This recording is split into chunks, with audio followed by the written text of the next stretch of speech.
Just want you to hear the song for a little bit. I love that song. Welcome to the show. You're listening to the I Am Real Estate Show with Ray Smith and Danielle Johnson. Sandra is off today, and today we have a great local lender, John Spurr, owner of Inspired Life Mortgage. How you doing, hey, John? I'm good, man. How are you?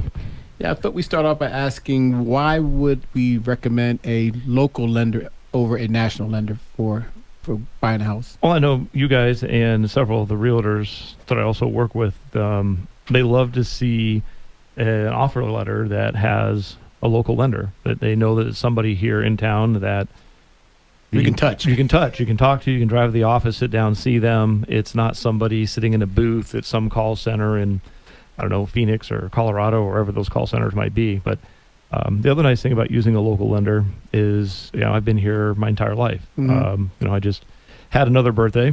Not the milestone yet, but okay, we're getting close. 23, all right. Yeah, I know. Good job, John. 23 times 2 plus 3. Only a lender can make a math joke that fast. There you go. I know. I'm still doing the math. But I've been in the industry in Tucson for 31 years, and so I know the players, I know the agents, I know the title companies, I know the neighborhoods, and what to look out for and what we might stumble across as a problem on a particular property in a particular area. So it just all helps the transaction go smoother. I think last time we talked, you were saying that your company how long you been in the company? You started your company 5 years ago? Yeah. So I started Inspired Life Mortgage 5 years ago. But with that, you're saying that you have what's the word you used? Plethora of people you can go to when it comes to mortgaging. Yeah, because we are a mortgage broker. Right. So there's mortgage bankers, mortgage brokers, correspondent lenders, retail lenders, like the big banks. There's different ways to get a mortgage. We all get our money from the same spot.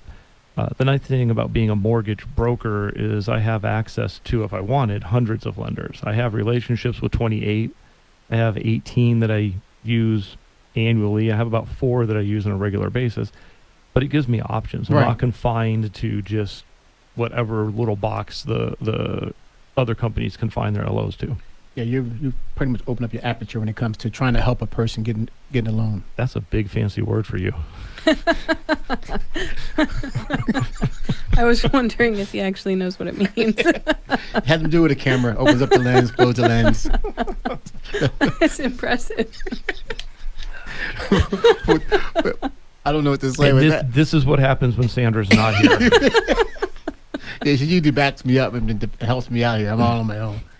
So we'll talk a little bit about what I saw on TV yesterday and heard on the radio is that the Fed is not going to raise the rates. And I sent you a text saying, "Yay, this is all good." And you sent me a text, "Slow down, buddy." Yeah, I sent you a text immediately and burst your bubble. I would just imagine deflated Ray floating around the room.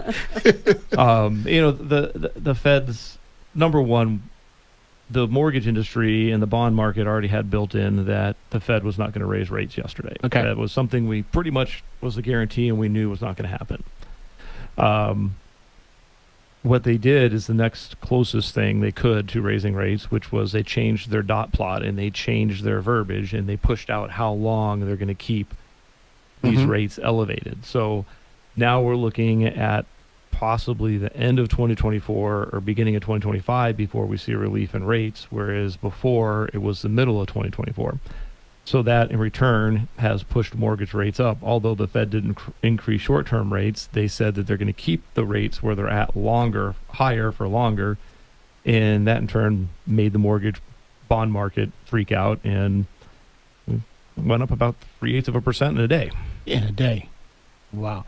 Thanks for tuning in with us. We are here with John Spurr, who is the owner of Inspired Life. Is there anything we can do, anything that can happen that can change that? And maybe to get the Fed to change his plans for the next year? What has to happen?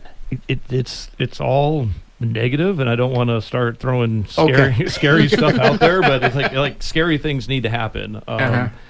The biggest event that has the opportunity of changing anything for us is the election next year. The first Wednesday in November, when we see who's been elected into the House, the Senate, the White House, and so on and so forth, that's really going to give the market an idea of what the next 4 years is going to bring, and we'll see a direction at that point. Other than that, you're looking at events like a certain industry collapses or we go to war or things like that. Okay. You're going to have something significant and negative. Yeah, I'm sorry and nothing, about that. Nothing that we want or wish for. Yeah, my fault. I don't want to. Honestly, I don't wish for any of that to happen. This is what has to happen. I'd rather be this way than any of that bad things to occur.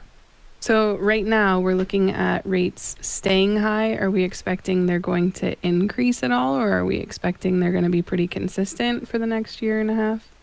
So people much smarter than me, we've been texting back and forth all morning, and there was option 1 and option 2, and Fed has basically indicated they're going the route of option 2, which is keep rates high for a longer period of time and wait for something to break.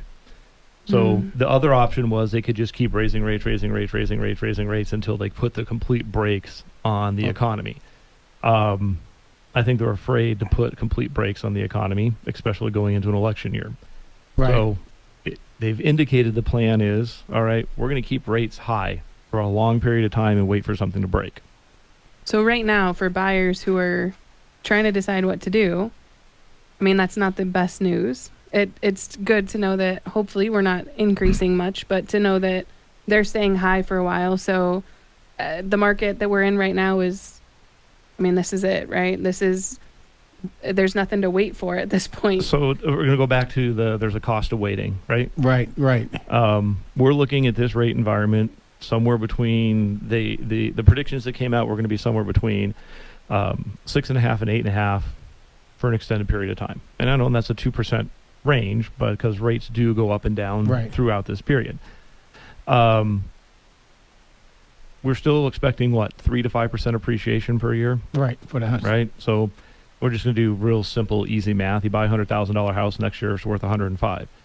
The next year it's going to be worth 112,500, somewhere in that range.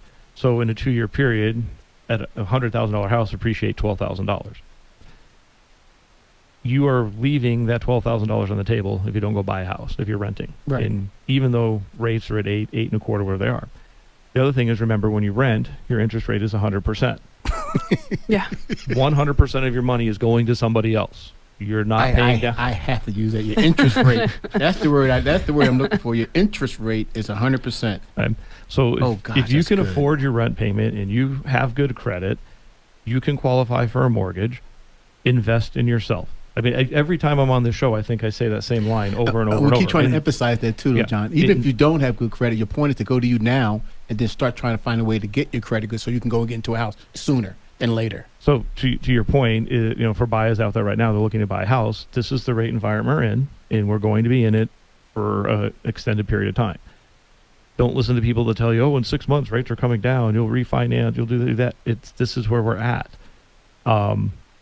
If you can afford to buy a house and you can afford the payment, get it, because you're going to marry the house and you're going to date the rate. I was hoping you were going to bring that back in here.